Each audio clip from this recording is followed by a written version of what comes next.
Hey everyone, welcome to Muggle with a Mic. We are here at the Jackson City Library.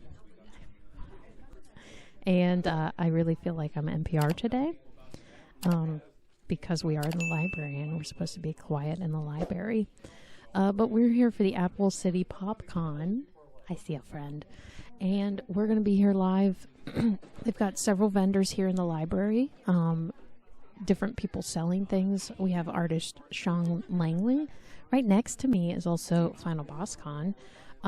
So we got some buddies next to us, and they've got a lot of other vendors. Lockwood Leathercraft is here again. The library's here giving information. We've got a few authors here as well. So hopefully we might be able to interview one or all of the authors, or maybe Sean. Sean's right next to me. Hopefully we'll have some fun interviews today. Stay tuned. All right, hey everyone, I've got John here. We've had John on the podcast before for Halloween episodes. Mm-hmm. Hi, John. Hi. What gave you the idea to do this? They did this pre-COVID, so now we're trying to bring it back. And last March we did an author fair, and that did pretty well, so we thought we'd give this a try too. Oh, neat. Yeah, because you've got a couple authors here. So we got one, Catherine Horsley over there. She does vampires, and we've got Charles over there who does sci-fi and what kind of sci-fi does he do? Sci-fi, kind of like 1940s style pulp, adventure, Indiana Jones type stuff. Noir. Yeah. Neat. You also have a lot of vendors here, like selling items. And then we're right next to Sean Langley here with cool artwork. He even has one that he's premiering that's Spider-Man on the Apple Tower here in Jackson. Really cool piece. Yeah. And I just saw he changes regular characters into zombie characters, and I just saw a Mr. Rogers zombie. Yeah. How do you feel about that? I don't know. Hey, to each their own. I love Mr. Rogers for the fact that he's popular enough to turn into a zombie. Won't you be my next dinner, I guess. No, but so I wanted to get you on here and talk about all the features and access that the library has that people kind of aren't aware of. Yep. We do events like this one. We just this week we've got this Thursday a local author coming in doing a Lizzie Borden themed cookbook. Ooh. It's called Someone's in the Kitchen with Lizzie. Do you want to be in that kitchen? Lizzie Borden Kitchen Hacks. So it's got like Victorian recipes in it, and there's going to be a actress portraying Lizzie Borden. There's going to be some cookies she's going to bring in. So we do author talks a lot. Just last Tuesday or Wednesday, we had a paranormal investigator, James Willis, came in. So he's like Ohio's premier paranormal investigator. So we do events like that.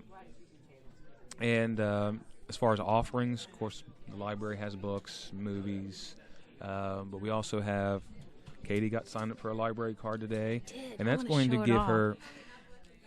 give her access to our apps that we have, Hoopla and Libby, and we were promoting this today at the PopCon because there are graphic novels on there that people can get and look at for free, so they can read them.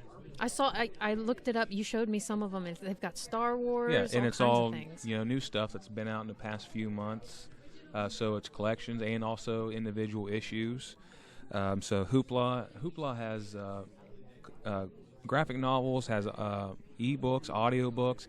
It also has movies and TV shows. And there's another app we have called Libby, and it's just books, e-books, audiobooks, graphic novels.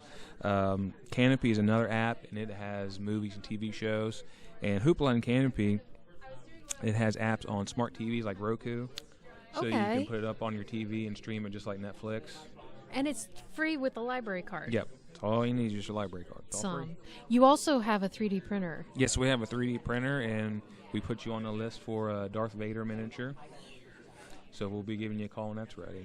I'm excited because I'm gonna try to start painting miniatures. Really? Yeah, I saw Sam Whitwer on Instagram painting miniatures. So I'm like, well, if he's doing it, it's got to be cool. So I'm gonna try this out and print this one and see if it's a cool one of him with a lightsaber and he's doing a force choke. And so, yeah, I'm excited. Are you doing this just to give yourself something in common with Sam in case you meet him sometime? Anything. Strike up a conversation. Yes. I was going to say, don't you have enough hobbies already? No. I like to just add on to my list. You do a lot of stuff already. I know. I need to just take a break. Hey, when I see something that's interesting, I'm like, I want to just try it. And that's why it's like the library card. All that stuff sounds super interesting, so it doesn't hurt to come get a free library card and just try it out. Just for the graphic novels alone. And then, hey guys, they have books. Yep. Books galore. So, and I just picked up reading again. So, reading is fun. Graphic novels are fun. Television's fun. So, there's a lot of fun stuff to do at the library. Yeah. Yep. And we have, I don't know if you've been out in the main library yet, but we have 2 guinea pigs. I remember they were here last time I was here. Yeah. So there's things you can't even think of that would be at a library, and they're here. So everyone just needs to come down to the library. There's something here for everyone. Right. Hey everyone, Katie here with another Katie / Catherine Horsley, an author extraordinaire. Yeah. Hi, Catherine. I know you as Katie. Yeah. I do. I'm going to call you Katie. That's okay. A lot of people call me Katie. Some people my publisher calls me Cat. Oh, okay. I'm a cat too. This is really confusing. No. A coworker calls me Kate. Kate? And then I write as Catherine, so you can call me about anything. Do you ever get called Katie did? Yes. My grandmother called me that. Yeah. So tell me about your authoring. Is that a word? Sure. Okay. Tell me about your authoring. So I write vampire novels. They're bloody and violent, and they have adult content, so they're not for kids, but they're real vampires. So, and they act like real vampires. Okay, tell me what makes a real vampire. So they have to have a bloodlust. Okay. They can't be eating on animals. That softens them too much. Gotcha. For me. And they have to be kind of greedy and a little selfish. Well, they've lived long enough that they're allowed to be, right? Right. Well, they don't have a soul, so they don't have to worry about eternal repercussions. So why would they not? So when you lose your soul, do you simultaneously lose your conscience? Not necessarily, Okay. but if you live forever and you're beautiful and immune to everything and you're always young, always strong, and you just get used to taking what you want. I mean, you murder people to stay alive, so you just sort of lose that humanity part. Oh, yeah. Okay. So how did your vampire become a vampire? So he was attacked. So kind of like, do you remember the Lost Boys where the human had to consume vampire blood to be turned? Okay. That's kind of what mine did. So he was force-fed in an alley, and his fiancée died. Oh. So it was pretty That brutal. kind of sounds like Bruce Wayne meets vampirism in an alley. And he was left there to no. turn and try to figure it out on So his why own. did they turn him and not his fiancée? Well, they talk about that in the books as they go. Oh yeah, gotta so, get the book. Yeah. Okay, what's the book called? So it's called, the first one's called Windows of the Soulless. Mm-hmm. It's a Soulless series. And there will be 5. There are 3 currently. So I remember you were writing the third. Yeah. We've worked together. we knew each other beforehand, but you were working on the third one when I was with you, and you gave me a what did you call it? A manuscript? Oh, yeah, just like the Little sneak printed- peek. Yeah. Yeah, Yeah, not the whole it's in- thing. Yeah. Yeah, which I have teaser chapters for book 4 with me today. Ooh, fancy. I don't have very many of them, so you'd have to get here quick. First come, first serve, people. So how can people get your book? So they are on Amazon. You can just search Catherine Horsley, author, and it should take you right to the author page on Amazon, and it has all the links to all 3 books on there. Nice. There's also a link to my blog on Amazon author page. The blog is like journal entries that the main character writes that take place outside of the books. Oh, So it's that's kinda neat. So, You kinda feel like gives you- it's a real character, like a Yeah. real person. and it gives you something to read in between publishing books. Yeah. That's fun. Neato. Well, thank you, Catherine, Katie, Kate, Kat, Yes. for joining us. Thank you for having me. Absolutely. Yeah. Make sure you and you voted for candy I did. corn. Candy corn. I'm sorry. We have 3 votes for Tootsie Roll and 1 singular vote for candy corn. Yes. Oh, you can buy these shirts too. Oh, we yeah. went the wrong way. What do they say? They say vampire butts and werewolf mutts. I'm gonna look those up. Okay, Barbie. Everyone, this is my friend Elizabeth. Hi. Also, half your face is Hi. off. Yeah, there you Hi. go. Let's talk about Barbie. Let's turn that so that we can see you a little more. You loved Barbie. I loved Barbie. Okay, give it to me. Why? So it's been a while since I've seen it, and I really want to watch it again. But like it, I told my husband when I came out, I said, I want the Barbie movie to be my life. I don't know if Ken's job can be beach. I want my job to be the Barbie movie. Like that, it was just. Now that you say that, because you told me that before I'd seen the movie and I didn't get what you were saying. It was. I don't know. I mean, I feel like at the time I thought it was life changing. But now you don't. Well, but you still do. I still do. It's just been a while since I've seen it. I don't remember. It's not fresh in my mind. Right. So you kind of explained stuff to me, But but it's I laughed. I cried. A lot more than I thought I was going to cry at the Barbie movie. I think a lot of people were surprised by that Right. because it is not for kids, but it's for the kids who played with Barbies that are I think older it's for now. the kids that grew up playing with Barbies. I was a big Barbie fan.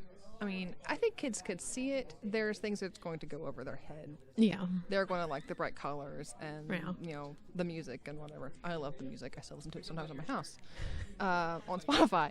But yeah, I think it's for kids, boys or girls that grew up playing with Barbie and Ken and all the assorted Kens that there are.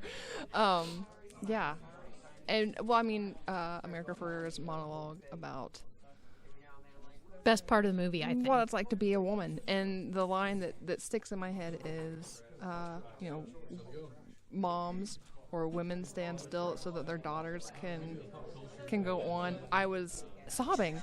I have a 6-year-old daughter, and it was like, oh my god. Yeah. Like to me, it was the themes of the movie were.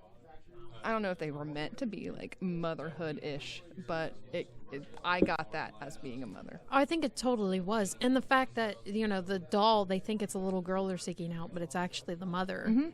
And because she got the toy back out to play with the Barbie. Whose daughter has grown up and is not playing with Barbies anymore, and she's having a hard time. So she starts to play with the Barbies, and her stress and anxiety and life is what causes everything to start. Which No. haven't we all been there? Let's be honest. No, it's true. And it was, you know, the whole theme was empowering women. Yes. And kind of being like, hey guys, take a back seat. Right. And I think it was great that they did that. I've lost my train of thought. Well, I mean, look at everything that happened with powerful women over the summer. Taylor Swift tour, Beyonce tour, the Barbie movie. Yeah. Take a couple years off, boys. We can. We've got this. Yeah. Y'all just mess stuff up anyways. Let us take care of it. I mean, Taylor Swift making sure that her drivers and stuff get paid for, you know, all of that stuff during her tour. I mean, Okay, so you brought her up. I'm not a Taylor Swift fan. I don't know. That's what I said. just I don't get the craze, but I do think like that kind of stuff where she's supportive of the people that work around her and everything. But again, I don't get how she draws more people than like the Beatles drew. I just I don't listen to her music, but I like some of it. I after all of like seeing how that tour did, like I feel like I could be a Taylor Swift fan. I want to make bracelets too. How do you feel about her infiltrating the NFL? I love it. I don't care about either side, and I'm like, I want those two to be together. Look how cute they are. Like, it's like young romance, and I love it. Like her being in that box, like with Blake Lively, real life people. You know What is going on with the world? I don't know. I love it. See, me, I eat up the videos on Instagram. I'm a just more like, of an NFL fan than I just want both teams to have fun. I do like that she has that power. She does. to make everyone go crazy. And both make the girls go crazy because it's happening, make the guys go crazy because they're like, why are you doing Right, this? right. Get out of our NFL world. And I kind of like that she's messing with their minds a little bit. Because it's like, why are you so threatened by her? Exactly. Yeah. And so bring it back to Barbie. Why is Ken so threatened by Barbie once he realizes the real world, the patriarchy? Well, he also thought that patriarchy was just like horses. So I don't know what books he was reading from that library at that high school, but